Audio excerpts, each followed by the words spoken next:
नमस्कार, आप देखना शुरू कर चुके हैं दैनिक दुनिया समाचार। मैं हूं आपके साथ अभिनव सिंह। आज हम बात करेंगे उत्तर प्रदेश बीजेपी को नया अध्यक्ष मिलने जा रहा है। बीजेपी का नया प्रदेश अध्यक्ष कौन हो सकता है, कौन कौन संभावित चेहरे हैं जो इस सूची में शामिल है, इन सभी विषयों पर हम आज खुलकर चर्चा करेंगे। हमारे साथ आज चर्चा में मौजूद हैं वरिष्ठ पत्रकार डॉक्टर ओपी मिश्रा सर। नमस्कार, आपका स्वागत है। और आपसे हम जानना चाहेंगे कि थोड़ा प्रकाश डालिए कि इस बार बीजेपी अपना नया प्रदेश अध्यक्ष किसको बना सकती है, कौन ऐसा व्यक्ति है जो उस प्रदेश अध्यक्ष की कुर्सी के लिए भाजपा सबसे अच्छा समझती है, क्योंकि जो अब प्रदेश अध्यक्ष होगा उसी के नेतृत्व में 2027 का चुनाव लड़ा जाना है, टिकट उस हिसाब से बंटने हैं और मुख्यमंत्री से उसकी कैसी ट्यूनिंग होगी, इस बात पे भी आपसे जानकारी चाहेंगे। वैसे तो भारतीय जनता पार्टी अचानक से कोई चेहरा लेके आती है, इस बात के लिए वो मशहूर है। केंद्रीय नेतृत्व अचानक से चमत्कार करता है। जो लोग रेस में दिखाए जा रहे हैं या कहे जा रहे हैं, उनका नाम अचानक से गायब हो जाता है। लेकिन चुनाव 2027 के भी सामने है। भारतीय जनता पार्टी का पूरा फोकस यह है कि एक बार फिर यानी कि तीसरी बार भारतीय जनता पार्टी पुनः सत्तारूढ़ हो उत्तर प्रदेश में। उसके लिए सरकार का मुखिया और सरकार की कार्यप्रणाली के साथ ही साथ संगठन की बहुत अहम जरूरत रहती है। क्योंकि आप याद करिए केशव प्रसाद जी ने एक बार कहा था, जो हमारे उप मुख्यमंत्री हैं, कि संगठन सरकार से बड़ा है। तो इस समय जिन नामों की चर्चा है उसमें केशव प्रसाद जी भी हैं, दिल्ली दरबार के खास हैं और योगी आदित्यनाथ के अंदर अंदर धुर विरोधी हैं, ऐसा कहा जाता है, माना जाता है। कहने वाले तो यहां तक भी कहते हैं कि जो 2022 का चुनाव हुआ था उसमें भी अगर ये हारे थे केशव प्रसाद मौर्य जी, तो उसमें भी सरकार की मंशा ऐसी थी, उत्तर प्रदेश सरकार की। तो अगर ओबीसी चेहरे की बात करें तो स्वतंत्र देव सिंह है, जो मुख्यमंत्री जी की किचन कैबिनेट के मेंबर है। केशव प्रसाद जी किचन कैबिनेट के मेंबर नहीं, लेकिन दिल्ली दरबार और खास तौर से गृह मंत्री अमित शाह जी की वो पसंद है। हो सकते हैं प्रदेश अध्यक्ष, लेकिन अभी ये पूरी तरह से कह पाना मुश्किल है। भागदौड़ चल रही है और हम सब जानते हैं कि उत्तर प्रदेश में इस समय जो सरकार है योगी आदित्यनाथ जी के नेतृत्व में, वो सवर्ण क्लास की है। तो जाहिर सी बात है कि या तो ओबीसी से आना चाहिए या एससी से आना चाहिए। कहने वाले तो तमाम नाम गिनाते हैं सवर्ण क्लास के भी, कि जनरल कैंडिडेट का भी, दिनेश शर्मा जी का भी जिक्र होता है। लेकिन जहां तक मैं समझ पा रहा हूं वो ऐसा संभव नहीं है कि सामान्य क्लास का कोई व्यक्ति भारतीय जनता पार्टी का प्रदेश अध्यक्ष बनेगा। बनना ओबीसी से ही है। और ये भी हो सकता है कि चमत्कार हो अंतिम क्षणों में दलित वर्ग से कोई आ जाए, नाम उसमें भी चल रहे हैं। तो अभी ये देखना होगा। वैसे आज पता चला है कि केंद्रीय मंत्री जी यहां आ रहे हैं, पीयूष गोयल जी, और वो नाम की घोषणा करेंगे। उसी के बाद पूरी तरह से ये पता चल पाएगा कि कौन बना। केशव प्रसाद मौर्य अगर प्रदेश अध्यक्ष बनते हैं, क्योंकि वो वर्तमान में उप मुख्यमंत्री भी हैं, तो संगठन और सरकार दोनों पदों पे भारतीय जनता पार्टी की पॉलिसी है कि वो व्यक्ति को नहीं रखती है। तो क्या माना जाए कि यदि केशव प्रसाद मौर्य बनते हैं तो कहीं ना कहीं आने वाले समय में योगी सरकार के मंत्रिमंडल में भी बदलाव देखने को मिलेगा, क्योंकि जैसे जितिन प्रसाद सांसद हुए उसके बाद से पूरा पीडब्ल्यूडी जैसा महकमा खाली है, और केशव प्रसाद मौर्य भी अगर संगठन में जाकर प्रदेश अध्यक्ष बनते हैं तो फिर एक मंत्रिमंडल का भी विस्तार उत्तर प्रदेश में 27 से पहले संभव हो पाएगा। मंत्रिमंडल का विस्तार निश्चित है, वो होना है। केशव प्रसाद मौर्य जी जाए, चाहे स्वतंत्र देव सिंह जी जाए संगठन में, लेकिन मंत्रिमंडल का विस्तार है, होना है। और पता तो ये भी चला है तमाम जो आयोग के पद हैं वो भी भरे जाने हैं। उसका कारण ये है कि 27 के चुनाव, हर कार्यकर्ता को, छोटे से छोटे कार्यकर्ता को, बड़े से बड़े कार्यकर्ता को कहीं न कहीं एडजस्ट करना है। यहां तक कि नगर निगम में, नगर पालिका में भी, इसमें भी अपने लोगों को समायोजित किए जाने की रणनीति और रूपरेखा दोनों बन चुकी है। काम अंदर अंदर सब चल रहा है। संगठन के स्तर पर फाइल फाइनल हो चुकी है, सिर्फ सरकार के पास जानी है और सरकार को निर्णय लेना है। अब निर्णय लेने में कितना हीला हवाली करते हैं मुख्यमंत्री जी, ये तो नहीं कहा जा सकता, लेकिन अब देखना ये होगा कि केशव प्रसाद मौर्य जी, जिनके बारे में कहा जाता है कि महत्वाकांक्षा उनके अंदर जबरदस्त है। आप सब याद करिए, जैसे ही यहां चुनाव हुआ था, मुख्यमंत्री बनने की बात थी, जाहिर सी बात थी कि योगी आदित्यनाथ मुख्यमंत्री बनेंगे, और जैसे मुख्यमंत्री जी ने घोषणा की कि हम लोक भवन बैठेंगे, उन्होंने एनएक्सी के पंचम तल पर जो मुख्यमंत्री की लैलाट होता है वहां उन्होंने अपनी नेम प्लेट लगवा दी थी। बाद में हटानी पड़ी या हटाई गई, वो अलग बात। तो उप मुख्यमंत्री के रूप में उत्तर प्रदेश में दो मुख्यमंत्री, जरा उनका अगर ताम झाम आप देखिए तो एम्बुलेंस भी चलती है, पुलिस के स्क्वाड भी चलता है। जनरली उप मुख्यमंत्री का पद संविधान में बिल्कुल है ही नहीं, कैबिनेट मिनिस्टर का दर्जा है, लेकिन पूरा तामझाम वही है ना कि मुख्यमंत्री के बराबर अब वो जेट प्लस हो, वो जैमर वाली गाड़ी वो इत्तेफाक से नहीं मिल पा रही, तो क्या अगर वो संगठन में आ जाएंगे तो जाहिर सी बात है ये सब छोड़ना पड़ेगा। अब वो इसको छोड़ते हैं कि नहीं छोड़ते हैं, संगठन को अगर उन्होंने बड़ा कहा तो संगठन का पद स्वीकार करते हैं कि नहीं करते हैं, ये भी देखना होगा। वैसे स्वीकार करना चाहिए। अब ये उनकी भाजपा की अपनी है रणनीति है कि किसको लाते हैं अंतिम क्षणों में। बीते दिनों केशव प्रसाद मौर्य दिल्ली दौरे पर गए, उन्होंने अमित शाह से, राजनाथ सिंह से और पार्टी के अध्यक्ष जेपी नड्डा से मुलाकात की।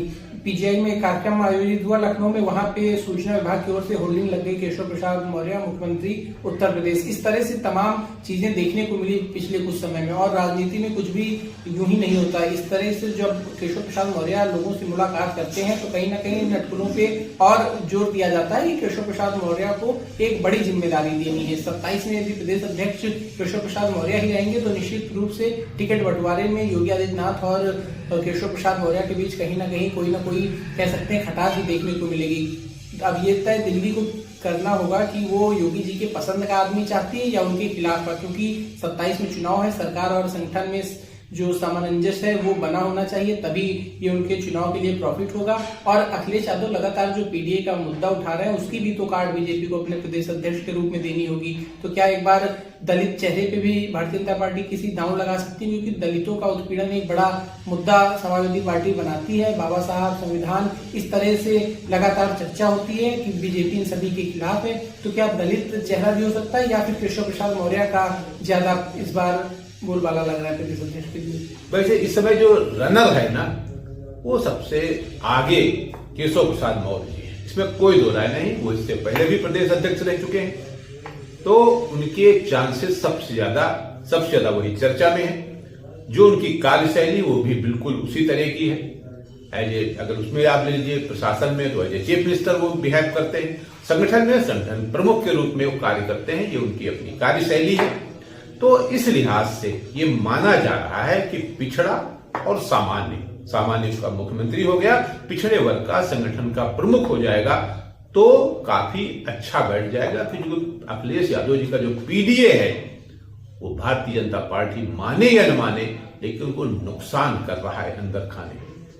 अब जैसे कि चर्चाएं हैं, कहा जा रहा है कि भाई ईवीएम की और चुनाव आयोग की अगर कृपा हो जाए तो बात अलग है, otherwise neck to neck fight उसी तरह होने की संभावना जिस तरह बिहार में हुआ था। रिजल्ट तो कुछ भी हो सकते हैं, वो अलग की बात, लेकिन अंदर खाने चाहे एससी हो चाहे ओबीसी हो, दोनों के अंदर कहीं न कहीं किसी बात को लेके मलाल है। और केशव प्रसाद जी के जो समर्थक हैं वो आए दिन ये कहा करते हैं स्टूल वाला। तो इसलिए इस बात के चांसेस ज्यादा हैं, मैं समझ पा रहा हूं कि केशव प्रसाद मौर्य जी मुख्यमंत्री विधानसभा इसके अध्यक्ष हो सकते हैं भारतीय जनता पार्टी के। अब बात आती है फिर वही दलित चेहरे की भी आवश्यकता है, लेकिन सबको तो एडजस्ट नहीं किया जा सकता। जाहिर सी बात है कि प्रदेश अध्यक्ष ओबीसी हो सकता होता है, तो जो सचिव महासचिव कुछ भी वो इससे लिया जा सकता है। लेकिन देखना यह होगा कि केशव प्रसाद मौर्य के मुख्यमंत्री बनने पर और संगठन के सरकार के प्रमुख के रूप में योगी आदित्यनाथ के रहने पर सामंजस्य का स्तर बैठता है। ऐसा ना हो खिंचाव खींचने लगे तो फिर दिक्कत आ जाएगी 27 के चुनाव में, क्योंकि दोनों के बीच जो दूरियां हैं जो मनमुटाव है वो जग जाहिर है, कहीं छिपा हुआ नहीं। एक टिप्पणी आपसे चाहेंगे कि कुछ लोग ऐसी चर्चा करते हैं कि जनरल भी हो सकता है प्रदेश अध्यक्ष, सामान्य वर्ग से भाजपा दे सकती है, कभी दिनेश शर्मा का नाम आता है, कभी बस्ती से सांसद हरीश द्विवेदी का नाम सामने आता है। मुझे तो नहीं लगता ऐसा होगा, लेकिन आपसे एक टिप्पणी चाहेंगे कि इसके कितने आप चांसेस देखते हैं कि भाजपा कोई सवर्ण समाज से अध्यक्ष उत्तर प्रदेश में दे? देखिए, जहां तक मैं समझ पा रहा हूं, सवर्ण समाज भारतीय जनता पार्टी को समर्पित है, ऐसा मैं मानता हूं, खासतौर से ब्राह्मण और ठाकुर। लेकिन इनका प्रदेश अध्यक्ष होगा इस वर्ग से, ठाकुर के रूप में योगी आदित्यनाथ जी हैं। ब्राह्मण भारतीय जनता पार्टी का प्रदेश अध्यक्ष होगा, चाहे वो हरीश द्विवेदी का नाम आवे, चाहे दिनेश शर्मा जी का नाम आवे। तो मुझे नहीं लगता कि इससे कुछ बहुत ज्यादा फायदा होने वाला है, क्योंकि जो जनरल कैटेगरी के लोग हैं, जो मतदाता है भारतीय जनता पार्टी को, वो इसको देखते भी नहीं कुछ खास कि उनके वर्ग का आदमी पार्टी का अध्यक्ष है कि नहीं है। वो वोट उनको स्वतः देते हैं जिन्हें उनको देना है। जो नहीं दे रहे हैं वो नहीं दे रहे हैं, वो अलग की बात है। लेकिन हमें नहीं लगता है कि जनरल कैटेगरी का कोई व्यक्ति भारतीय जनता पार्टी का प्रदेश अध्यक्ष हो पाएगा। ये तब हो सकता था कि योगी आदित्यनाथ जी मुख्यमंत्री न होते, ओबीसी वर्ग का होता, तो इस बात की 100% संभावना थी कि भारतीय जनता पार्टी के प्रदेश अध्यक्ष सामान्य वर्ग का हो सकता है। वर्तमान जो प्रदेश अध्यक्ष हैं भूपेंद्र चौधरी, ये पश्चिमी यूपी से ताल्लुक रखते हैं और हाल ही में जो 2024 में लोकसभा चुनाव हुआ उसमें भारतीय जनता पार्टी को पूर्वांचल से बड़ा झटका लगा। मऊ, घोसी, सुल्तानपुर, जौनपुर और लगातार कई ऐसी सीटें थी जहां पे पूर्वांचल में बीजेपी बहुत बुरी तरह से चुनाव हार गई। तो इसकी भी संभावनाएं मानी जाती है कि कोई पूर्वांचल से एक नया चेहरा भाजपा ला के पूर्वांचल में अपनी जमीन मजबूत करेगी। भले ही प्रधानमंत्री मुख्यमंत्री दोनों का गहरा प्रभाव है पूर्वांचल पर, लेकिन बावजूद उसके 24 में बड़ा नुकसान हुआ। पश्चिमी यूपी के लिए तो आरएलडी से उनका अलायंस है ही फिलहाल, लेकिन ऐसा माना जा रहा है कि इस बार जो ये पूर्वांचल का इलाका है इस पे भाजपा खास फोकस करके चलना चाहती है। और अवध और बुंदेलखंड से क्या कोई अध्यक्ष हो सकता है?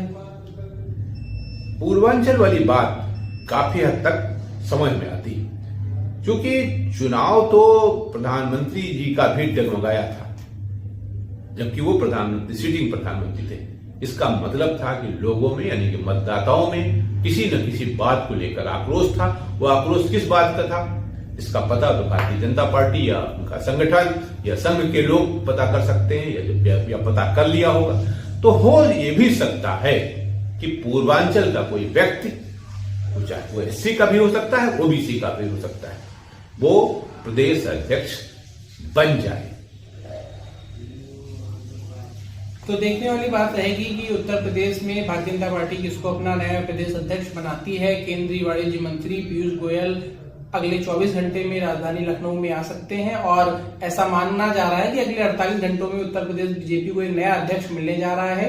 आज के लिए इतना ही। देश और दुनिया की तमाम खबरों के लिए आप देखते रहिए दैनिक दुनिया समाचार। धन्यवाद, नमस्कार।